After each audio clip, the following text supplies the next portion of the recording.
And we are live. Thank you guys for tuning in. I'm LaSharday Scott, CEO and President of Scott Center for Observation, Treatment, and Transition. And today I have Shantel Boss, who is a graduate of Bowling Green State University. She is a financial professional with New York Life Insurance that helps individuals with estates, planning budgets, investments, retirement plans, disability insurance, you name it, she does it. Um, Thank you. Thank you for joining me today. We are going to have a candid conversation on such a topic that I feel that many people do not plan for, especially in the Black community. We do not have these conversations often. Definitely don't. Yeah. So I just want you to tell the people, just give us the basics.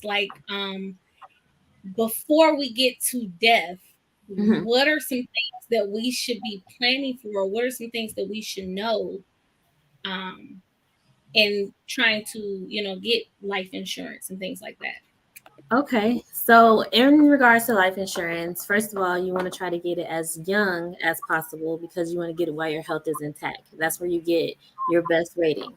So, to go through the process, you have to apply. They do look into your medical history and make sure that you're healthy. And after that, they give you your approval and then you have a policy. So there is a process to getting a life insurance policy. The gag is how much insurance do you need and how much are you going to leave behind? So that's where the question becomes, what type of policy, where do I go from here? Okay, so um, you say when your health is intact. So I have individuals that are watching the call Hmm. that unfortunately they were born with a chronic disease or condition. So I know firsthand that it's very hard to obtain insurance. Hmm. Um, do you have any advice on that piece, possibly? So, yes, every insurance company has their niche. Everyone has their group of people that they will assign policies to. So, with that being said, you have your independents that can go around and search those different insurance carriers if you do have something pop up, and they may be more favorable at insuring your condition. So, basically, it's called pre-underwriting. We'll go ahead and put all in, your medical history. We'll ask if there's anything from your past. Um, I'll facilitate that. And then basically they pull back any carriers that they feel would fit you best. And then we go ahead and apply and proceed with the procedures as possible. And then they give you a rating, from that. Okay, so hearing you say that, you know how sometimes, and I don't know the right terminology, so correct me if I'm wrong, but Okay. you know how sometimes they don't do medical, some of these insurance companies won't do a medical assessment, or they're checking for your medical history. Yeah. The difference from that policy and a policy that someone is trying to obtain. So Um, the policies that we naturally speak of, life insurance, going through the medical exams, that's the normal way. That's the way that, it should flow, I would say. So when we have our guarantee issue, which you are guaranteed a policy, and then we have our simplified issue, which they ask a few questions and then, they go from there. So there are those two types of policies. So the guarantee issues, they usually are for the 50-year-old plus individuals. Your simplified issue is, the few questions for anyone kind of under 50. So the guarantee is more so no questions asked. You're going to definitely get the policy. They are a little bit higher. Granted, you're not getting a physical exam. It's like, as a life insurance company, they would say, I'm going to guarantee you this amount of money, but you're just going to have to pay that premium because we know we're going to have to pay it out. But I mean, that would be also my combat to why you want to get it earlier in kind of your condition, because the insurance companies are more favorable if you are born with some type of condition. okay, so let me ask you, so is it almost like with the Gerber insurance? Like I know we usually get those, and I Hmm. was always told I should have applied for the Gerber right off the back before the diagnosis Hmm. came, because then the child wouldn't be denied. Right. However, um, you saying go earlier. So in this case, patients are typically diagnosed at least by 2 months of age, Hmm. with at least with sickle cell. I'm speaking on sickle cell. They're at Yeah. least diagnosed 2 months of age. So, what are some things or recommendations that you may have for them to be able to become covered by some type of policy, even if it's not the most, expensive policy, just So something yeah, I covered. mean, there's a few workarounds. So one, try. I think the best way out is, if it's not really in your fam, it will be because they're born with it. So let's say I would just try because you're younger and you will get a favorable rate if the insurance company accepts people with sickle cell. So there are those insurance companies that favor more. So we would have to do that research. But I would still try since that baby's only 2 months. I think the insurance company will be more like, they're taking a proactive step to protecting their family. It's, the baby's young, and ultimately looking at a large perspective, we won't be asking for that much from an insurance company. So I do think there is leeway in asking at a younger age. Now, the alternative, families. If the families are working with their employer, and we always have those life insurance policies that come with your job. I know from my company, I don't. There's not many companies that offer them, but my company offers the whole lives. They're called employee whole lives, and they come with your job, and you can insure your children under that. So now you can have a whole life policy that you can carry on, even if you leave that job, to make sure that your child is covered. So those EWLs, they are the guarantee issue. So that's where it's like you can get your child covered if they are born with that such condition, and that way you'll always have something. Okay. But that the workaround is I have to get it with your job. So I would just connect with your HR and add the program. The program's completely free. So just getting with your HR, that family, and say, this agent presented this to me. I think our company can benefit from signing these up, just in case there are employees that have children with conditions, so that they can also have a life insurance policy. So that's another workaround. Definitely take steps because I'm working with the company and putting something under there, but that's a whole life, policy that you can carry for your child, guaranteed. Okay.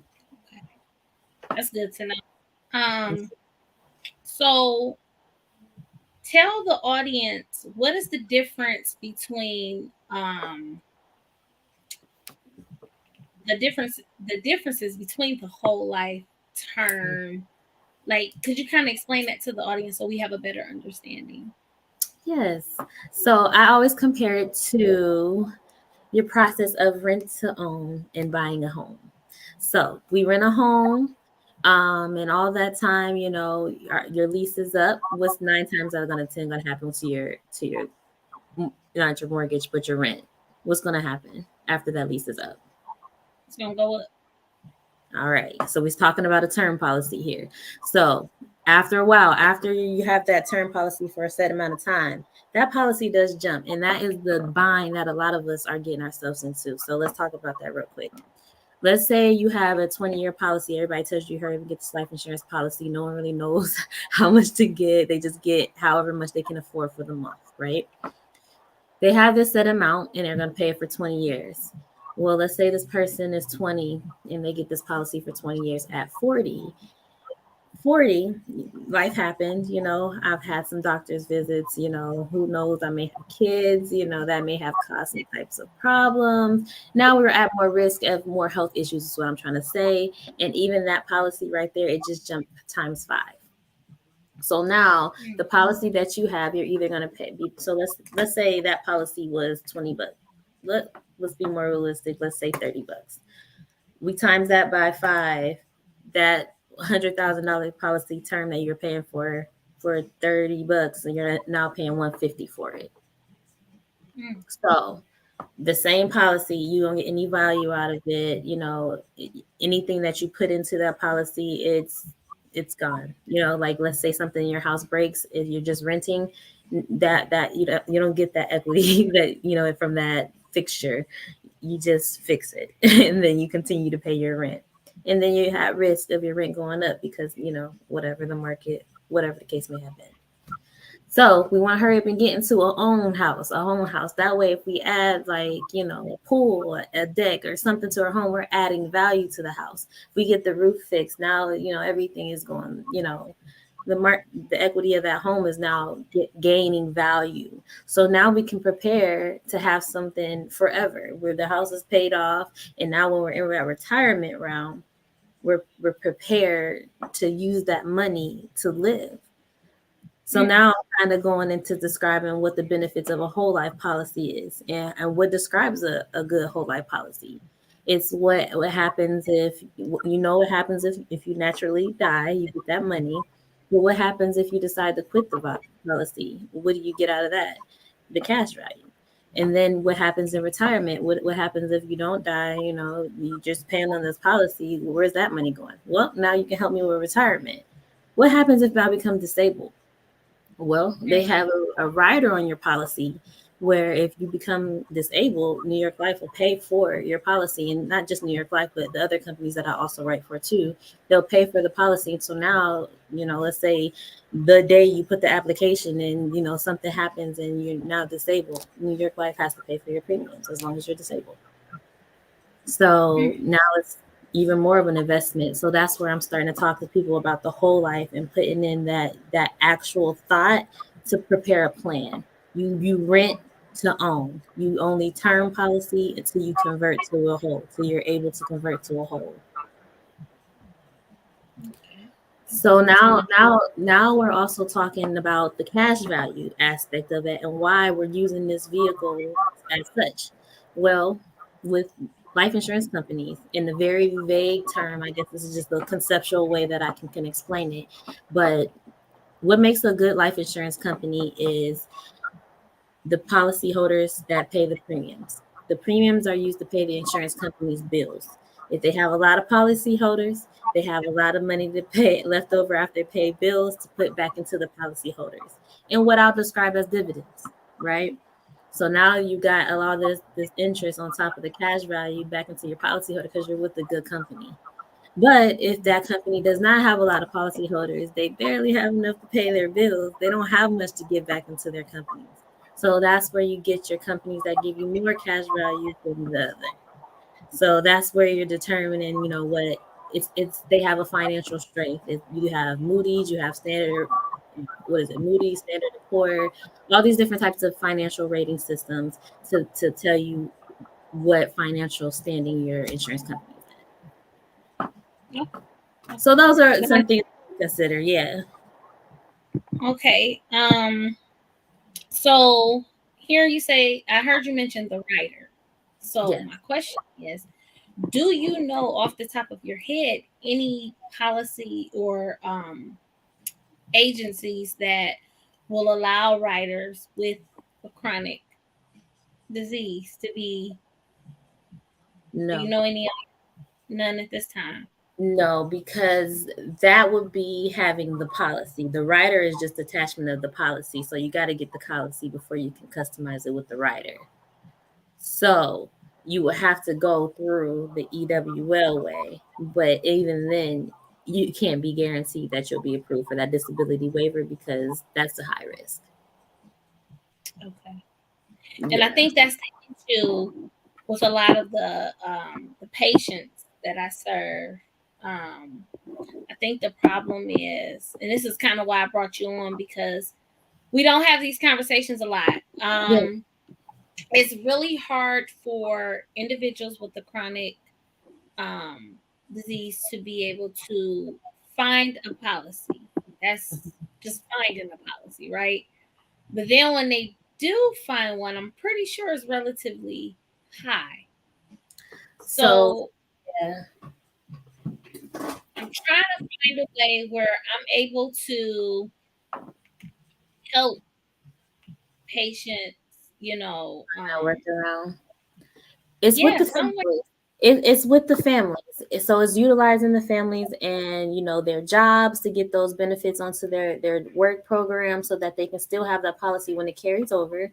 Or they have, like, for example, what I always present to is usually right now I have a lot of spouse they spouses where the husband may not be healthy or the wife may not be healthy, but the other one is super healthy.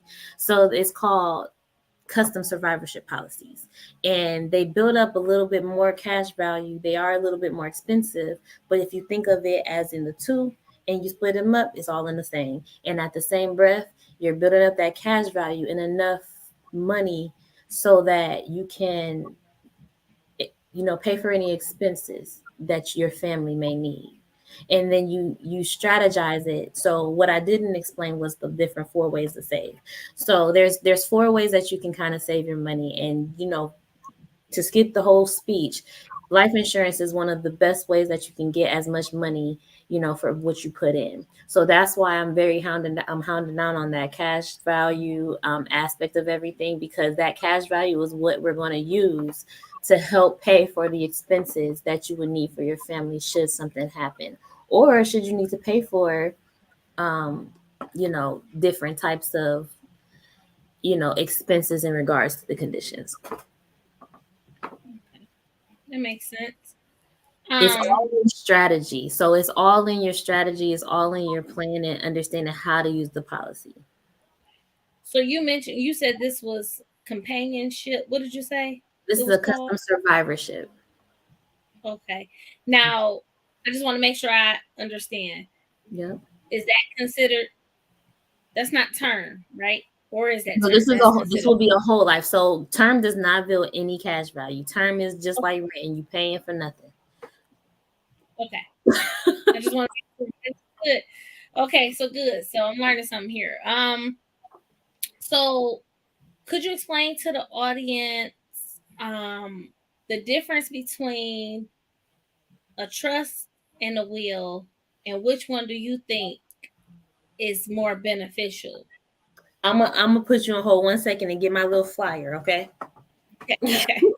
I'm gonna get my little flyer because I don't want to tell you anything wrong.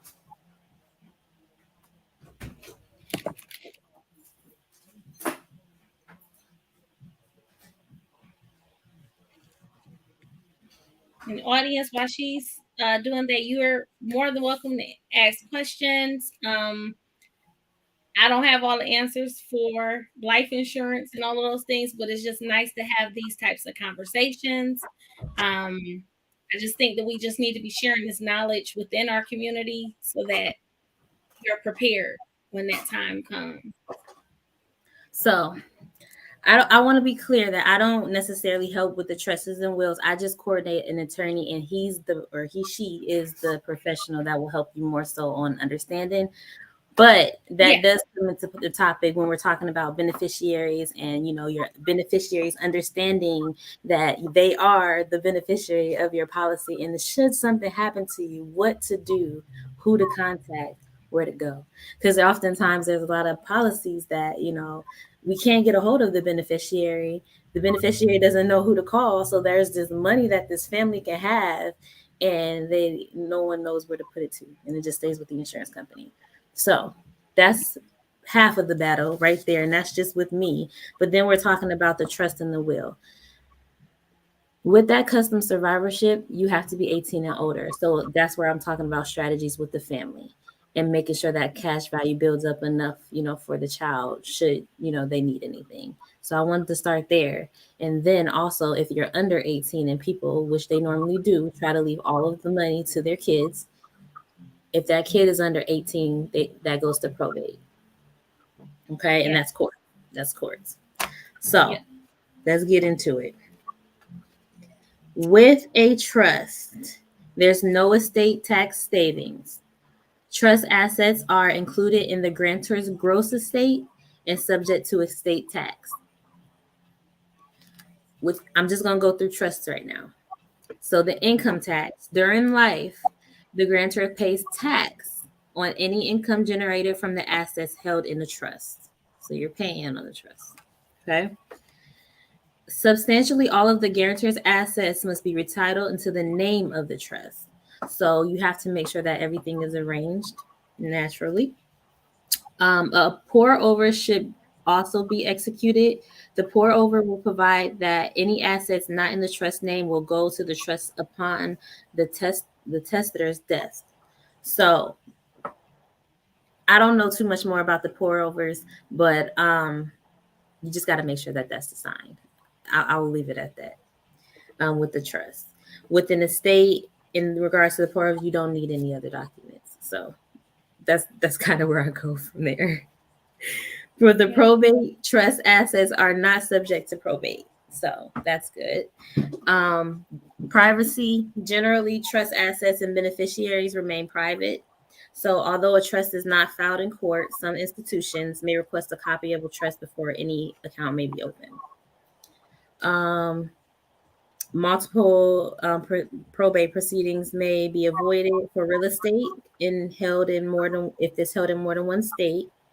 And then trustees continue to administer assets in the term of trust. So that is a trust. So basically, you are paying on certain things. There's no estate tax on there, but you are paying for any assets. Um, and you have to just make sure everything is dictated. You have to have a little bit more extra documentation figured out, which the lawyer will help you with. So that's a summary of a trust. Okay. In regards to a will, you don't necessarily need to retitle all of your assets. No other documentations are required. Your assets owned by the decedent are included in the gross estate and subject to estate tax. So with the trust, you're not taxed for estate, but with the will, you are. However, it's the gross is included into what you pay for. Okay. Okay, and then the income tax. There's no income tax benefits during life, which you can get some income tax benefits with the trust. Again, you don't need to retitle your assets. There's no other documents required. Um, the estate, the estate passes through probate. So unless it says except for life insurance, retirement plans, other assets which may pass by beneficiary designation or property owned as joint tenants with the right survivorship.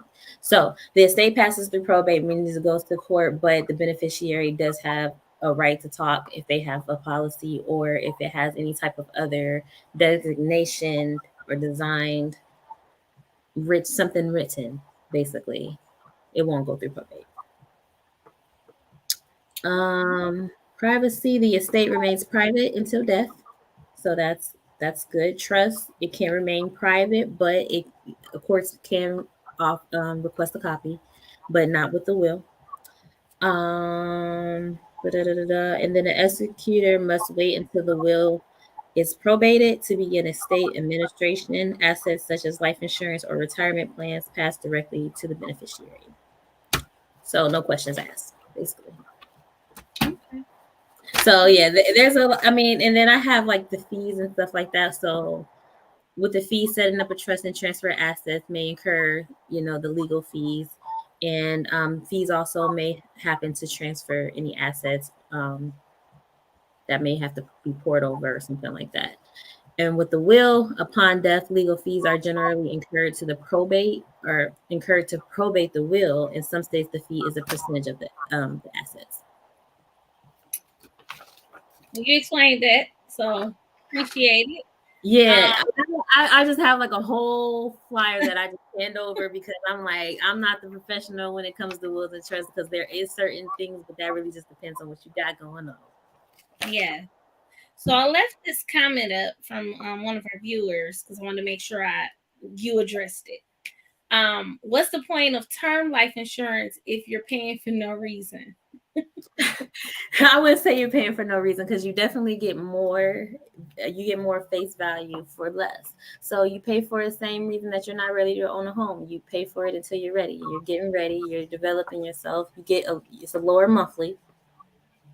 And then when you're able to afford the whole life, which is your savings, you combat that, and that's when you convert it over. You convert it over to that whole. So when you're ready, when you're done renting, you go ahead and own your home. When your credit's together, when you done the process, you're ready to own that home, when you got your finances in order, when you're in control of your budget, when you know how much money you want to save, that's when you convert that term into a whole, and you want to do it as soon as possible. So the point of a term policy is so you have coverage, affordable coverage, and then you get, your family can be taken care of still should something happen.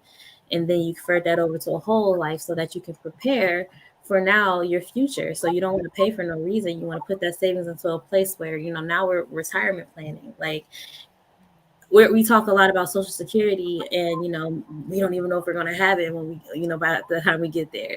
Well, a lot of people are living off Social Security as we speak, and it's not enough. So we got to figure out how to like supplement our retirement.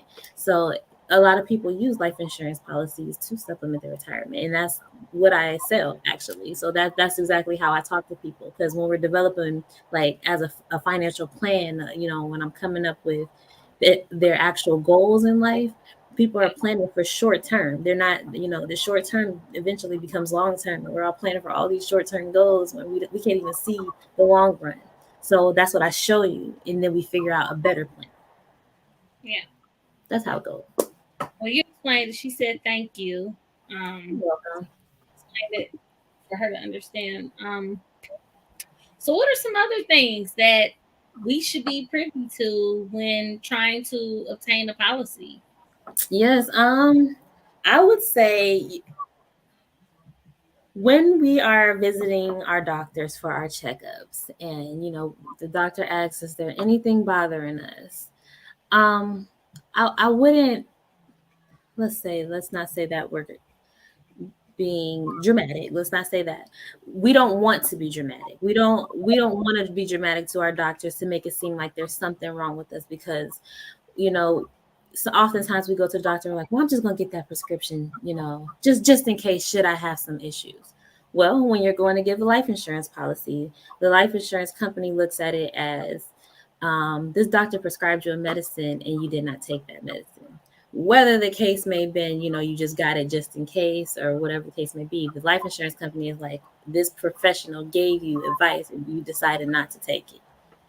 So, with that being said, you would have a higher rating. So, when we're going to our checkups and we're all, we're telling the doctor what's going on with us, really try to hound down on, did we actually try to make ourselves better than natural way, or are we just going to our doctors to complain? Did we look into healthy options? Are we exercising? Are we eating right? Are we drinking our water? Are we doing the basic necessities of life? Before we try to go ahead and do the medication route, because that is what the rating is determined on. But also, the more that we can get these policies intact for our families in the Black community, this is generational wealth that we're passing down, so that we can too start these businesses and become those, I don't know, just pivotal peoples of our life, our families that pass businesses and wealth and luxuries down in the same manner as others do. Yeah, yeah. I'm glad you touched on that because we hear about generational wealth, creating generational wealth, and it's easier to say it, but it's like, how do we go about it? And that is why we're having this discussion today, because I feel if I have the platform to one educate my community, having such a person of yourself come on here to show us, or at least tell us the ways that we need to go about to do so. I Mm-hmm. think that's important for us to continue to have these conversations and spread the knowledge that we're learning here today. That's why, I'm happy that it's recorded so people can share the video. Yeah. Some of those things I didn't even know anything about, like about the spouse, and I'm probably gonna say it wrong again. Custom survivorship, whole life policy. So yes, I'm gonna look into that. So it's just like, my whole thing is we want to make sure that we are getting the proper knowledge that we need to, Yeah. Get ahead here. And especially since this particular community is, like I said, it's really, really hard to obtain a policy Mm-hmm. for individuals with sickle cell. So unfortunate, but it's really, really hard. So I'm just trying to make sure, that's why I'm having these conversations with you, because you are in leadership, you are an agent. Mm-hmm. So maybe this is something you can even take back to make your company aware of. Listen, these patients didn't ask for this, or however you have to advocate. I'm a real person on networking. Yeah, So sometimes it takes for a woman of color to go into these rooms where there's no one of color, yeah. to have these uncomfortable conversations. And that's true. That's true. Because even coming onto this interview, I went to them and I asked, what would someone of sickle cell like? What company? What carriers? What's the lowdown? Tell me about it. So I asked them, and they told me about the jobs and things like that. Um, but what I wanted to kind of say is, where was I going with this? They have those group policies for employers. I was like, what about nonprofits? And they were Right. like, well, nonprofits do have employees as well. So here I am just brainstorming. And I was wondering, like, did you start this is it just you, or is it like a family owned business, or? You saying the Scott Center, Yeah, Scott, is it just you, or is it like a family owned thing? it's me and my husband. It's primarily me, but my husband, he has a part in helping things, facilitate things, and get things on the road. So he's the money guy. I say that. Got it. Got it. No, because I mean, with these policies, there's options where, businesses, profit, nonprofit, they can write off these employees and, receive that credit come tax season. So it's like there's a whole bunch of different workarounds that we can kind of do and kind of figure it out. I recommend that everybody sits down with like a financial coach, even just to see what's out there. And a lot of people are not ready at that first conversation, and that's why I always just I'm educating. I'm talking to a lot of people and I'm getting their mind geared. I'm letting them understand like where I'm trying to see where their head is at first of all, because 9 times out of 10 they're getting life insurance because their parents told them or somebody told them or it's just the thing to do.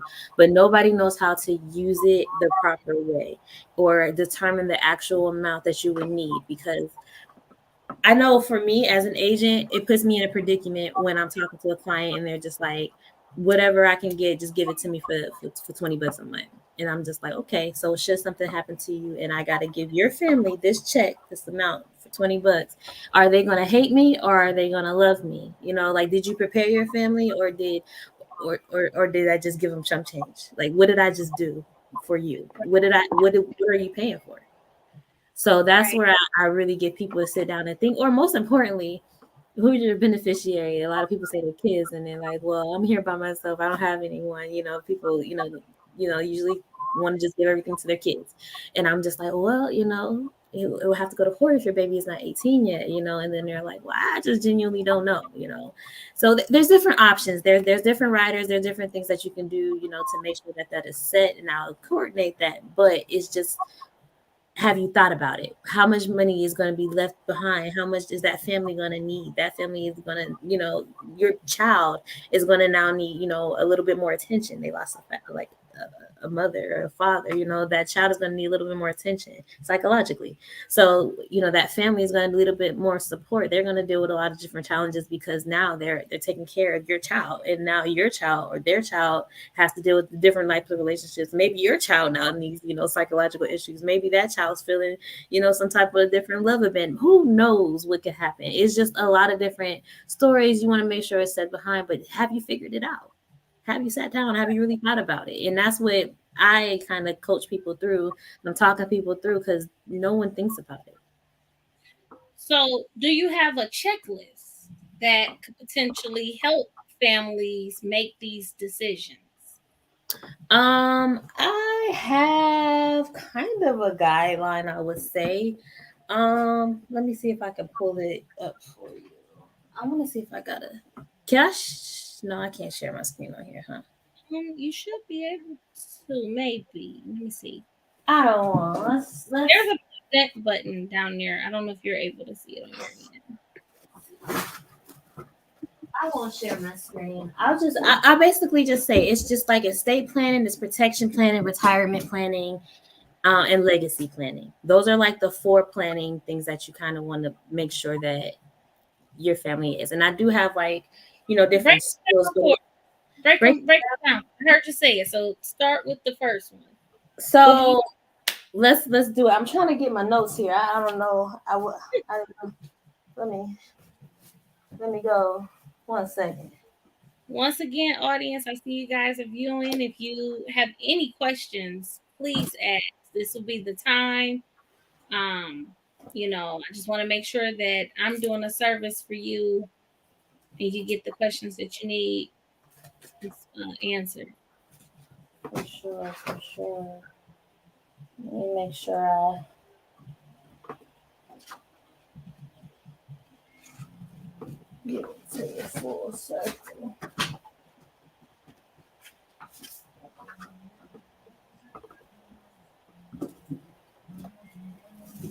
I got all types of forms. I do apologize. No, you're fine. You're fine.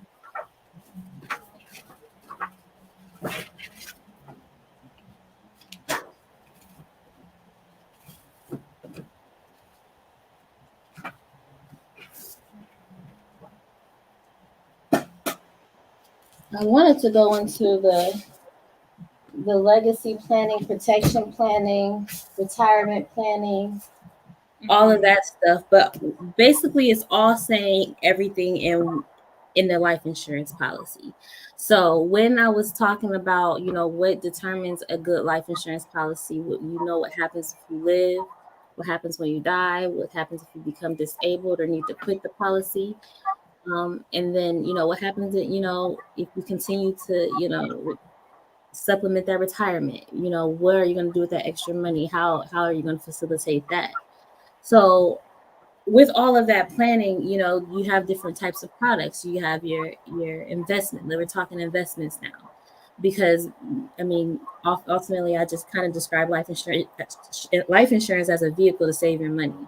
So with that, how are individuals saving their money, in regards to what you're leaving behind to your family or what you're putting behind for your retirement. Like, have you like we got to strategize it.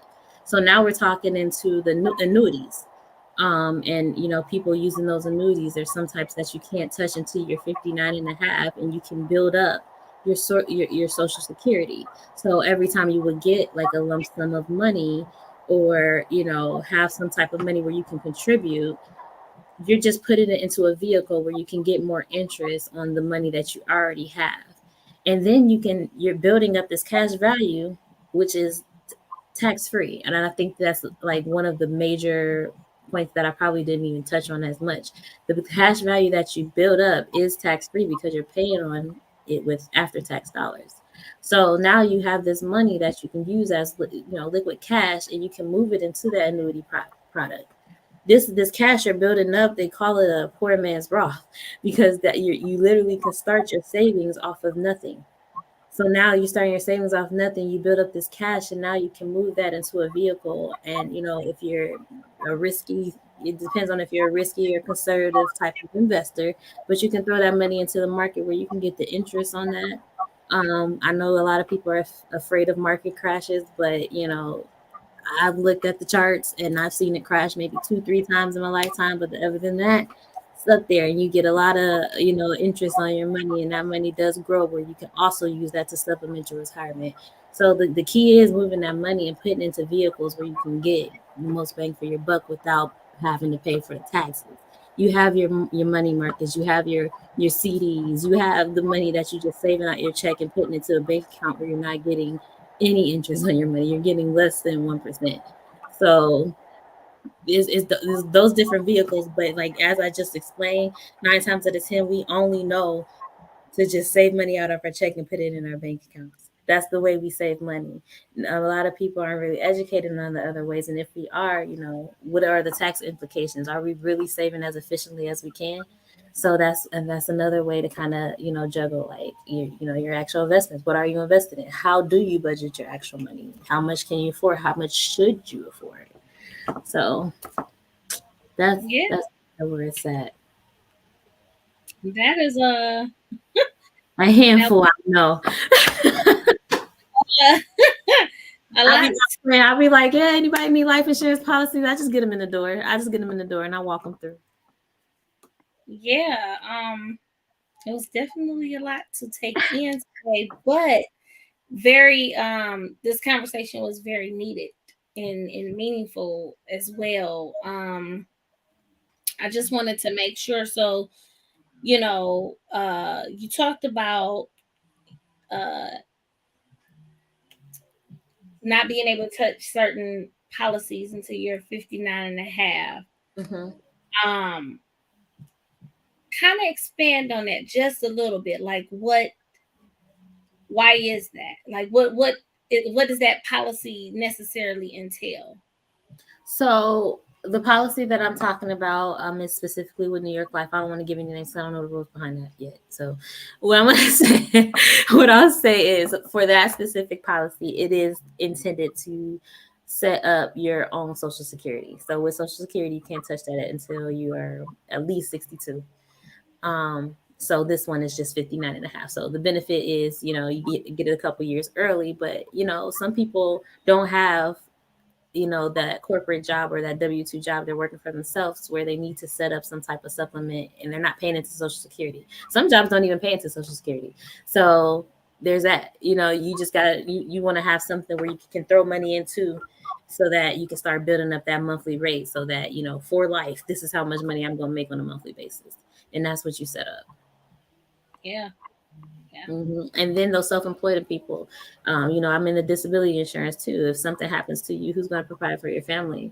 It's not like, you have the short-term or long-term disability, you work for yourself. So unless you get that for yourself and invest in that, you would, if something happens to you, you wouldn't have that insurance. So that's also that. Hmm. One more thing, long-term care. Long-term care is major because for an average facility, I would say it's about $250 a day. That's like $6,000 a month.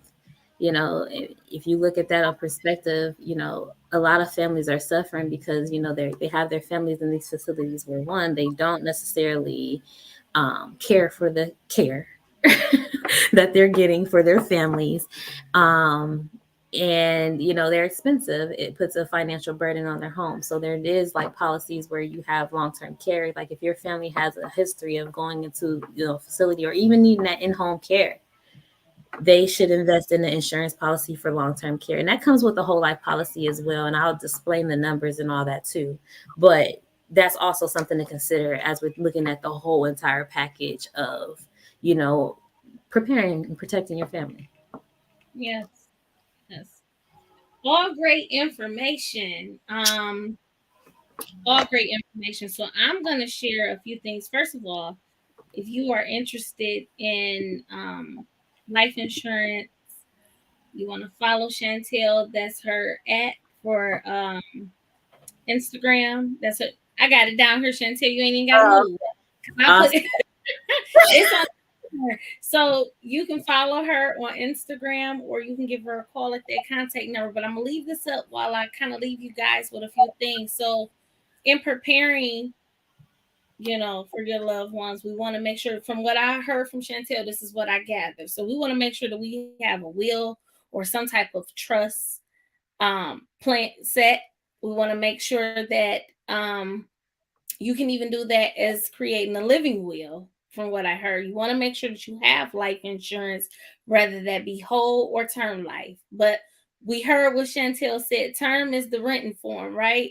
It's Is all renting. about having a plan. You want to develop a plan. When you get that term, you know it's going to jump. So we got to have a plan when we get it. But we got to get it because we need life insurance. We want to make sure that you pre-plan your funeral arrangements, so that your family knows you can even prepay for funeral arrangements in this regard. You want to make sure that you have compiled your important documents. I heard you say that. So Yes. making sure that these documents are available, creating your digital estate plan, creating a contact list so that we know, the person that is putting your burial things together, that they know who to contact, whether you want to have a funeral or what that looks like. So you just want to make sure you have your contact list together. Mm-hmm. Then something I think we don't talk about as well is deciding if you want to be an organ donor. You know, um, I believe in saving lives. I'm an organ donor myself. I am too. You want to make sure that you have that set in place, and one is having it on your driver's license. Mm-hmm. And then two, letting your family know or putting in that will what your wishes are, um, so that that's already out there. And then, last but certainly not least, just having conversations. We have to have conversations in our family Mm-hmm. about death, the things that are associated with it, because sometimes some people occur uh, other people's debts, Yeah. Yeah. so we want to make sure that we are really having these conversations intentionally, um, so that people know what's coming down the And pipe. if you're the one that is preparing for your parents or you're taking care of your parents, that's also an avenue to save more money so that you can be prepared. Yeah, absolutely, It's absolutely. it, yep, it's the way you have to look at it. You have to look at it for a whole aspect, not just death. Yes, yes, I agree. I just want to thank you for coming on here tonight. Um, Um, I know this is, like I said, I know this is a topic that does not get um a lot of ex- we don't talk about it enough. yeah. And even today, this is probably, I'm just going to be very transparent. This is probably the least amount of interaction I've had in doing these talks. And this is why I'm putting it out there. I don't know if it's because people are just uncomfortable talking Mhm. about that or arranging things, but the reality is death is going to knock at all of our front doors. Yeah. So we have to be prepared, and we have to have a level of understanding. I think just breaking down some of the terminology tonight, maybe once people go back and watch the video, they may have questions in the comments. And Shantel is on social media as well, so if you have questions, don't be shy. You can call her. I just put her contact. You can call her, inbox her, or you can still comment on these videos, and she can still answer because she's tagged in them. Mhm. So Just sit with me. All I'm asking is let me educate you, and you'll find the benefit. I'm literally helping people. yeah, yeah. And like I said, that is basically the whole. That's my mission. My mission is to always empower our community, Mhm. um, in things that we are not well versed or educated on, but having these conversations, whether people are uncomfortable or comfortable, the goal is to make sure that we know what's coming down the pipe and that Absolutely. we're educating, moving forward, because a lot of these other communities are getting rich. Yeah. They are getting rich off of this, so um and I'm not saying that's what it's all about, but No, if but we're left behind. We need to educate it. That's exactly what it's about, and that's where I'm here to be a mogul from. I'm trying to just speak for our people. At least I can, make it make sense. I'm making it make sense for us. absolutely. So once again, thank you guys for tuning in. Tonight's session was basically on preparing your family for death.